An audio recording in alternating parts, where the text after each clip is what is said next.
আসসালামু আলাইকুম রহমতুল্লাহ। কেমন আছেন সবাই? সান্তাহার নিষ্ঠুর পিএলসি দপ্তরের লাইন মেরামত কাজের জন্য আক্কেলপুর এসেছিলাম।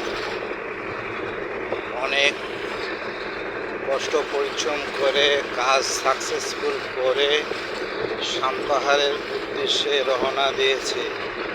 হঠাৎ মনে হলো এই দৃশ্যটা ক্যামেরা বন্দি করে রাখি, তাই ক্যামেরা বন্দি করতেছি। আলহামদুলিল্লাহ, আপনারা সবাই ভালো আছেন, দোয়া করবেন।